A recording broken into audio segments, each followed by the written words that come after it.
Olá pessoal, professor Tomás Aquino aí. Hoje nós iremos falar aí de geografia do oitavo ano, né? Continuando aquele processo, né, de regionalização. A gente já falou sobre a regionalização do continente americano, né, os conflitos ali no continente americano, e ele seria paralelo aí juntamente com o continente africano. A gente falou também sobre a regionalização do continente africano, correto? E a gente vai falar, entender um pouquinho dos conflitos aí no continente americano. Lembrando o seguinte, tem diferenças, viu pessoal?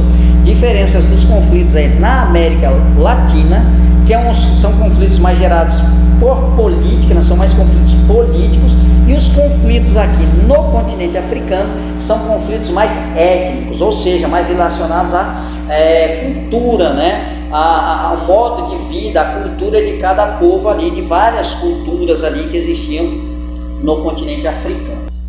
Bom, prosseguindo, né, a gente vai entender agora um pouquinho dessa situação aí. Observar o seguinte: a origem, ou praticamente quase toda a origem aí dos conflitos, né, étnicos, né, culturais aí no continente africano teve a ver e muito com a chamada, por isso que a gente já estudou ela, o lápis aqui está quase se apagando, mas com a chamada partilha. Deixa eu ver se está aqui.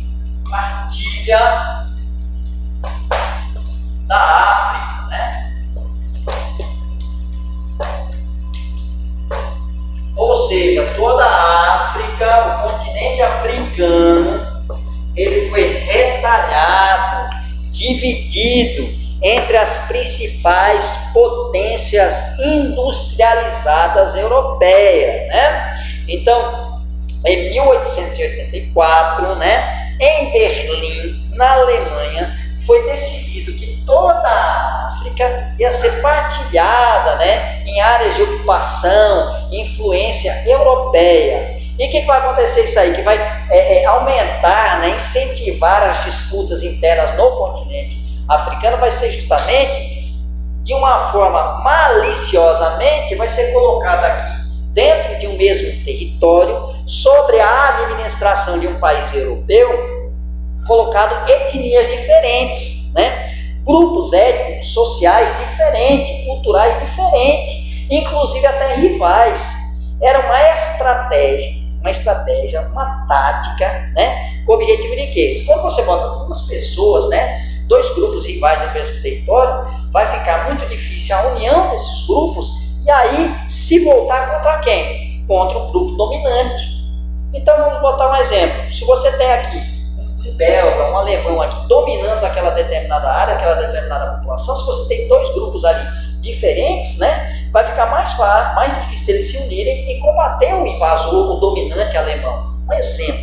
Então foi essa estratégia. Muito semelhante ao que se fez aqui quando teve o tráfico negreiro, né, quando se trouxe populações aí do continente africano para as Américas, para o Brasil, América Central, América do Norte também, certo? Onde colocava ali no mesmo navio pessoas de famílias diferentes, separavam as famílias, separavam as mães, os filhos, os maridos, e com línguas diferentes, com cultura diferente, para evitar que esses aí se unissem e combatessem ali o grupo dominante. Pegou a ideia? Então não foi uma coisa de uma forma não planejada, pelo contrário, foi uma coisa planejada intencionalmente. Isso aí vai explicar a origem de boa parte dos conflitos aí originários, surgidos aí no continente africano, principalmente depois da independência esses países africanos aí, que vão conservar as fronteiras, e dentro dessas fronteiras aí os grupos diferentes aí do continente europeu, né, do continente africano, né? Após o processo de independência política de muitos países aí da África, né, que vai acontecer logo depois da Segunda Guerra Mundial, né, após 1945, a gente vai ver que a herança, né, vamos botar essa herança maldita aí dessa divisão territorial, colocando esses grupos rivais dentro do território, vai ocasionar aí os conflitos. Beleza? Olha só, conflitos e tensões no continente africano. Nós temos aí o caso da Angola, da República Democrática do Congo e de Serra Leoa. Pessoal, são países riquíssimos, ou seja, na África a gente tem que tirar aquela ideia, né, de dizer que a África é um continente pobre, miserável. Não, ele é um continente bastante rico. A população é pobre e miserável em alguns locais por conta dessas rivalidades étnicas, né, e das disputas de poder aí, pela estabilidade política e tudo mais, beleza? Olha só, são áreas riquíssimas em quê? Diamante, né? Tem uma grande quantidade de diamante.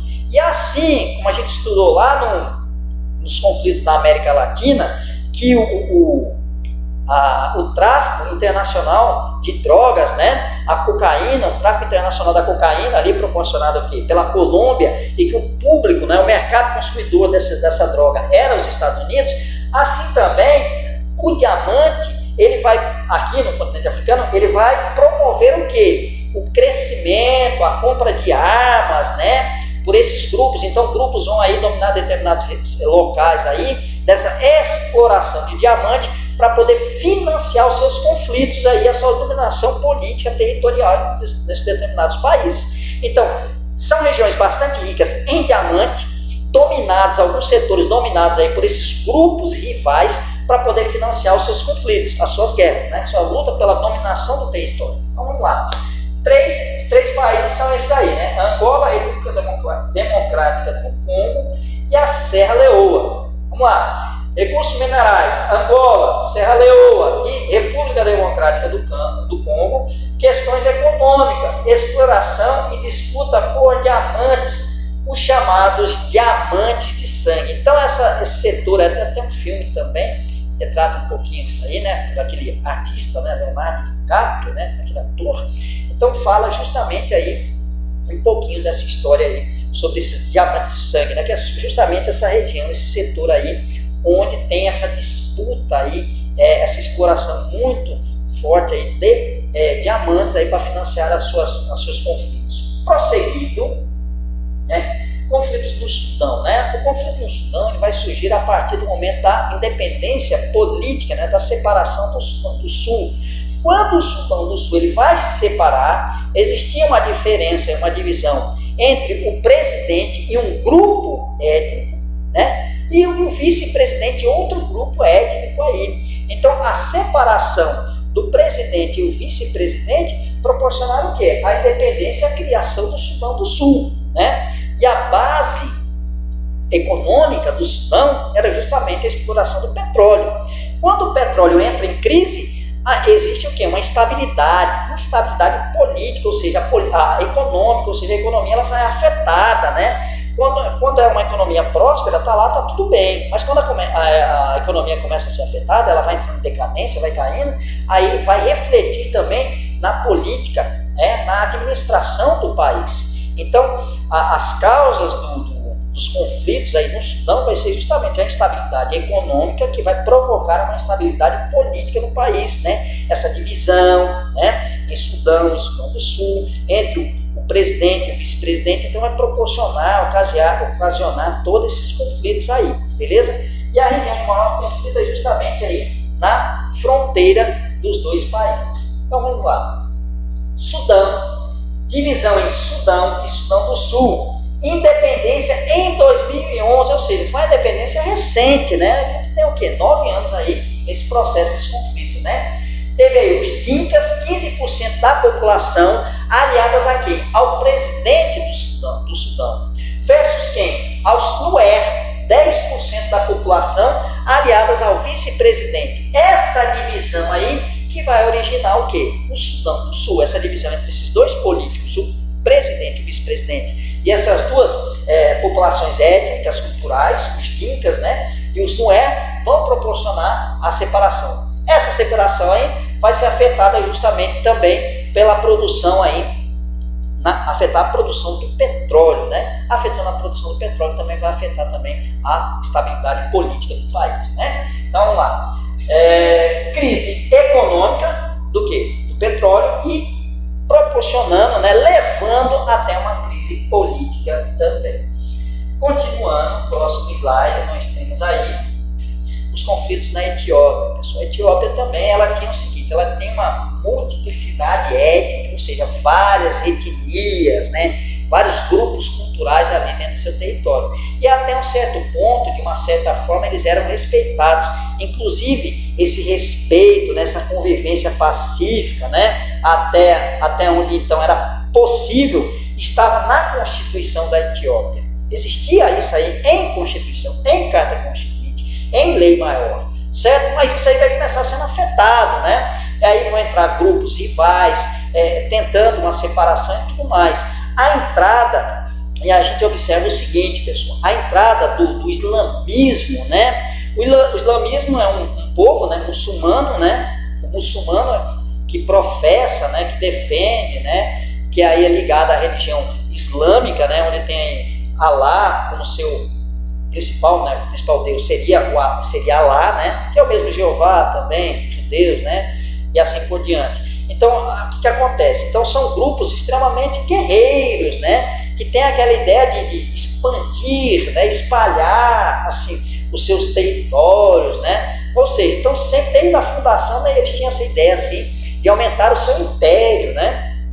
Certo? Então o que acontece? Existe muita entrada dos povos islâmicos aí na região da África subsaariana, né? Abaixo ali do deserto do Saara. Então existe muita a entrada dos povos islâmicos nessas regiões e muito afetando muitos países aí, como a Etiópia, por exemplo, e outros países também. Olha só, a multiplicidade étnica, ou seja, aquela grande quantidade de culturas dentro do território da Etiópia, né? Isso aí em Constituição. Conflitos com o governo provisório, né? Teve um conflito aí com o governo da época, né? A Frente Revolucionária do Povo Etíope, né? Então esse grupo armado, eles entram em conflito com o presidente, certo? Promovido essa briga, esse conflito aí desde os anos 2015, né? Em 2015 começa uma expansão da capital, certo? Da capital do país começa essa expansão e ela vai de encontro ao povo oromo, que não vai aceitar essa expansão e vai começar a entrar em conflito, certo?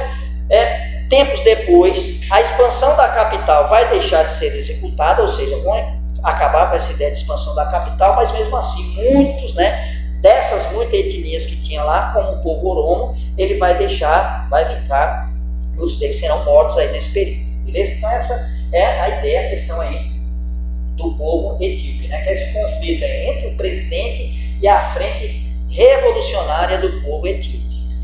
Prosseguindo, bom, a questão da Somália, né? É um governo interino, né?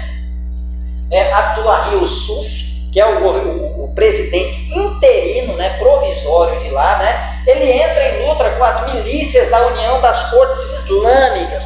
Olha aquela questão que eu falei para vocês, né? Os povos islâmicos aí, que é um povo que tem aquela sempre, né, desde a sua fundação, desde o formamento da fundação da religião islâmica, eles têm aquela ideia, né, de conquista, né? São povos conquistadores, melhor dizendo, não povos tão guerreiros também, mas mais conquistadores, né? Levar a sua cultura, a sua religião, a religião islâmica, né, também lá, embora o islamismo ele seja bastante tolerante com as religiões, né, mas ele deseja o seguinte, que o reconhecimento da supremacia da religião islâmica seja prioritário, ou seja a religião islâmica como predominante, como a mais importante. Respeita as outras religiões, sim, mas quer o reconhecimento maior para a sua religião, que é a religião islâmica. Então são povos conquistadores.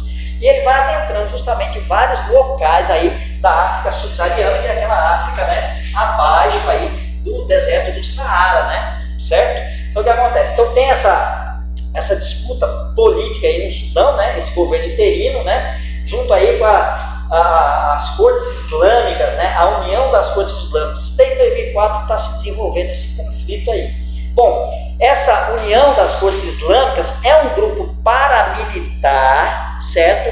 Ou seja, não é um grupo oficial, não é um exército formado pelo país, pela Somália, mas é um grupo à parte, né, armado, até em determinados pontos uniformizado, mas que não representa um poder paralelo ao Estado. Você tem um exército, todo país tem seu exército, mas se você tem um grupo armado fora desse exército, é um grupo paramilitar. É o caso das Farc, né? As Forças Revolucionárias da Colômbia, é um grupo paramilitar. Então, a União das Cortes Islâmicas, ela é um grupo paramilitar de tendência islâmica, né? Que tem-se, embora ela está promovendo, né? Ela tenha promovido aí uma estabilidade, acabando com criminalidade tudo ali na região de ocupação dela, mas ela é suspeita de colocar o quê? Um Estado Islâmico, né? E ali a Sharia. O que é a Sharia? Leis islâmicas ali no país, ou seja, adotar, né? Lembrando que a Somália já foi um país cristão, né?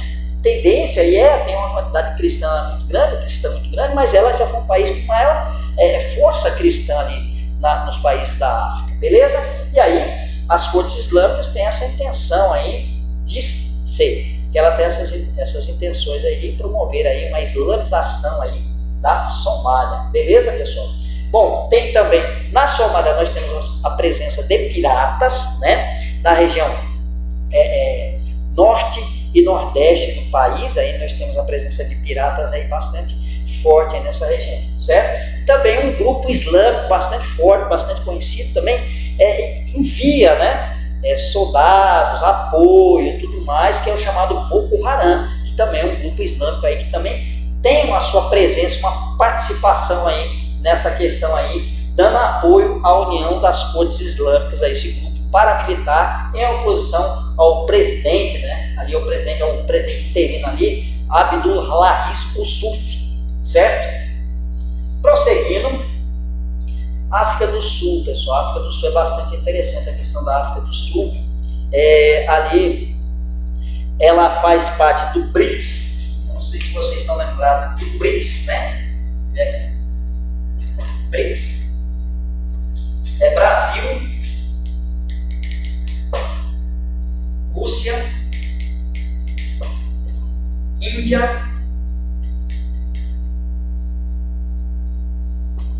China e África do Sul, beleza? O BRICS é aquela economia, né? Aqueles grupos aí que fazem parte desses cinco, seis países aí emergentes aí, 5 países aí emergentes que estão com as suas economias se fortalecendo aí no cenário mundial. Então a África do Sul faz parte justamente dos BRICS, né? É um dos países mais desenvolvidos aí da África subsaariana, beleza, pessoal? Mas o que acontece? Durante muito tempo ela viveu um sistema chamado apartheid. Não é uma política, não é racismo, é uma política de Estado, promovida pelo chefe de Estado, pelo governante, pelo presidente, instituída em leis.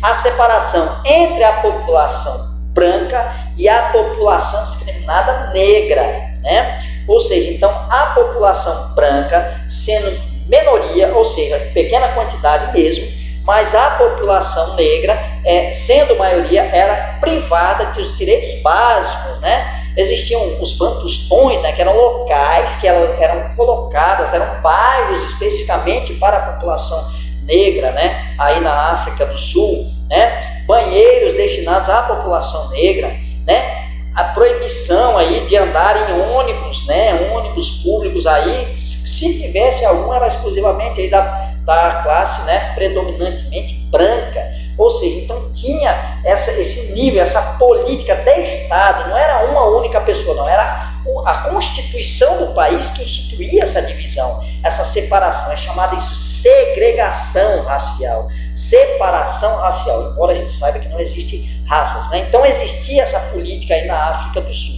Um dos principais nomes e representantes que vai lutar contra tudo isso aí é Nelson Mandela, que vai passar 24 anos de sua vida preso, 24 anos, sai dali, né, e é eleito o primeiro presidente negro ali da África do Sul. Depois, né, desenvolve, né, um processo de unificação do país, acaba com essa questão, né, institucional aí, de segregação, de separação racial, né, promove uma união aí e assim por diante, e depois a partir dele vieram vários outros presidentes aí negros no país, tá certo, pessoal? Mas foi um momento bastante triste, é bastante interessante que você estude do ponto de vista para você conhecer e entender um pouquinho a respeito dessa questão. Olha só, durante anos a África do Sul foi instituída uma segregação racial, conhecido como apartheid. Essa segregação racial, separação racial institucional, instituída pelo governo, era chamado de apartheid.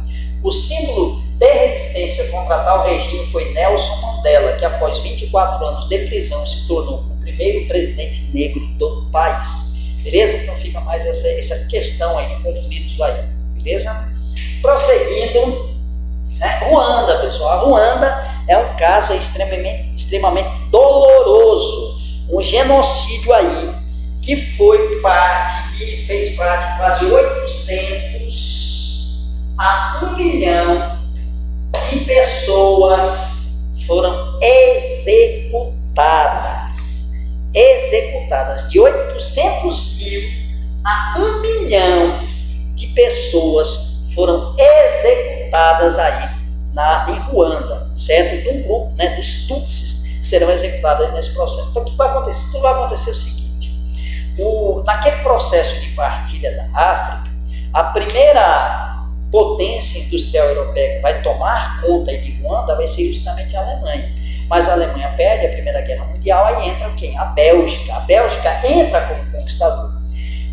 Tem outros povos, né? Mas a predominância, ou seja, a maioria de povos existentes em Ruanda era juntamente os Hutus e os Tutsis, certo? Os Hutus eram o quê? Eram ligados à agricultura, né? Povos agrícolas, tal, bebia aquela coisa toda. Os Tutsis era mais ligado ao pastoreio, né? A pecuária, a criação de animais e tudo mais. Quando os belgas, né, tomaram conta, a Bélgica tomou conta da região, ela percebeu que tinha essa diferença entre esses dois povos, os Hutus e os Tutsis, e começaram a se aproximar mais, chegar mais perto dos Tutsis, né? Incentivando que o quê? Que os Tutsis reprimissem, né? Embora os Tutsis fossem minoria em pequena quantidade, menos quantidade, vamos dizer assim, que os Hutus, mas eles ficaram sendo o quê? Os aliados ali dos belgas, né? E incentivaram, né? A Bélgica incentivou o quê? Reprimir a população Hutu. Eles viviam até então, antes, de uma forma pacífica, se entregavam em casamento, viviam juntos, né? Compunham um exército junto e tudo mais. Não tinha uma diferença. Não dá para você diferenciar quem era Tutsi e quem era Hutu. Isso aí, uma forma de diferenciação, de colocar isso aí, foi feita de que forma? Foi através de instituir essa diferença, identificar quem é Tutsi, quem é Hutu, nas suas carteiras de identidade, nas suas carteiras de identificação. Quando começa o processo de independência, ou seja, quando Ruanda se torna independente em 1962, né, o que vai acontecer? A presença Tutsi, né, os Tutsis vão ser o quê? Vão ser o grupo dominante ali em Ruanda. Porém, os Hutus eles vão começar a crescer, vão começar a tirar, né, as lideranças políticas e vão se tornar os governantes ali de Ruanda, certo? Os Hutus. E vão começar a perseguir justamente os Tutsis. É nesse momento, né, vai se formar a Frente Patriótica Ruandense, né? E aí são grupos liderados de luta que vão sair dali, formada por quem? Pelos povos Tutsis, né? Que vão tentar, através de Paul Kagame, né? Que foi um líder revolucionário ali, que vão tentar ali se mobilizar para tentar resolver essa questão, essa diferença entre Tutsis e Hutus. O que vai acontecer? Aí vai acontecer o conflito, né? Um conflito entre esses dois, né? O Paul Kagame, juntamente com o presidente, né? Juvenal na época, os dois vão entrar em conflito, mas mesmo assim vão assinar um acordo de paz. No processo de assinatura desse processo de paz, quando, né, Juvenal Habyarimana vai ser mandado, né, vai assinar esse processo de paz, o avião dele vai ser abatido, vai ser derrubado e ele vai morrer. E aí o que vai acontecer? Ele era um Hutu, né? Ele ia assinar um acordo de paz com os Tutsis, ele era um Hutu. E o que vai acontecer? A maioria, quem mandava era justamente os Hutus. E vão acusar quem? Os Tutsis de ter organizado esse atentado e matado o Juvenal. Correto? A partir de então, os Hutus, que eram a maioria que estavam no governo, vão incentivar um massacre da população Tutsi, né? Vão incentivar que os vizinhos peguem facão, arma, tudo mais e matem, exterminem a população que foi responsável pelo atentado de matar o presidente Hutu. Isso vai acontecer. E nesse período, que vai durar alguns 3 meses, serão mortos na faixa de 800 a 1 milhão de Tutsis, certo? Só lembrando, a população Tutsi ali de Ruanda era cerca de 1 milhão e 200 e poucos mil. 1 milhão e 200 e poucos mil. Cerca de 800 a 1 milhão de Tutsis foram mortos. Ou seja, quase praticamente toda a população. Paul Kagame, né, que era da Frente Popular, né, ruandense, ele vai entrar em conflito, né, durante aquele massacre, ele vai durar 3 meses, né, tem até um filme chamado Hotel Ruanda, é bom vocês assistirem, ele é bastante interessante, vai explicar bastante a respeito dessa situação. Então o que acontece? A Frente, né, Popular Ruandense, né, ela vai entrar juntamente com o Paul Kagame, vai entrar e vai acabar com essa situação, porque vários outros países vão se negar a ajuda, né, os Estados Unidos vão se negar a ajuda, né, a Bélgica vai se negar a ajudar, outros países vão se negar a ajuda, né? A França vai enviar ajuda para lá, ajuda militar, né, para controlar a situação do genocídio, mas ela vai acabar participando do genocídio, beleza? Então o que acontece? Paul Kagame entra, a Frente é funcionário, né, do povo ruandense, ele entra, ele era Tutsi, ele vai acabar com essa situação, vai controlar o país. Os Hutus, que promoveram, que iniciaram, né, o massacre, vão fugir, e aí Paul Kagame vai ser eleito, né, presidente, vai julgar, serão feito um julgamento desse massacre, dos responsáveis por esse massacre, muitos serão presos, né, prisão de 30 anos, prisão de 5 anos, e aí tudo mais, muito criticada esse julgamento, porque foram pessoas da comunidade sem qualquer experiência jurídica no assunto, em qualquer coisa, mas mesmo assim foi feito o julgamento. Após disso, Ruanda vem crescendo, Paul Kagame está até hoje no poder, o Tutsi, e acabou com essa história de dizer o seguinte, existe Tutsi ou existe Ruandense, né? Não tem Tutsi nem tem Hutus, melhor dizendo. Acabou com essa divisão ali, na carteira não tem mais estabelecido isso, e qualquer outro tipo de coisa é preso aí em Ruanda. Então, essa é a história, né, trágica, né, de 1.200.000 e poucos mil ruandenses, cerca de 800 a 1 milhão foram mortos no país. Beleza, pessoal? Hoje a situação está um pouquinho, né, está bem mais controlada, tem um certo desenvolvimento em Ruanda, mas passou por essa experiência dolorosa e trágica ali na região. Beleza? Bom, pessoal, vamos ficar por aqui. Aquelas questões, né? Semana passada a gente fez aí, deu a explicação ali sobre os conflitos ali no continente da América, né? Continente americano, certo? Não teve questões, a gente corrigiu as questões da outra semana, eu pedi um resuminho, espero que vocês tenham feito resumo, né? Mande para os seus professores, está tudo certo. E aí, essas questões aqui são referentes aí, tanto aos conflitos da América Latina, quanto aos conflitos na África, né? Beleza? Primeiro, o que foi a crise dos mísseis? Está lembrado que a gente falou na aula passada? Se você não lembrar, você procure e volte àquela aula e dê uma olhadinha direitinho. Quais os principais conflitos no continente africano? Né? Isso a gente estudou. Quais os principais conflitos na América Latina? O quarto, o que foi o apartheid? O quinto, qual a diferença entre os conflitos na América Latina e na África? Né? Quais são as diferenças? Prosseguindo, e aí eu tenho esse pensamento aí de Nelson Mandela. Esse foi Nelson Mandela, que passou 24 anos preso na África do Sul, saiu e se tornou o primeiro presidente negro do país, né? Eu nunca perco, ou eu ganho, ou eu aprendo. Essa é a frase dele, espero que vocês também acatem. A gente nunca perde, ou a gente ganha, ou a gente aprende. Beleza, pessoal? Um forte abraço a todos vocês e até a próxima semana.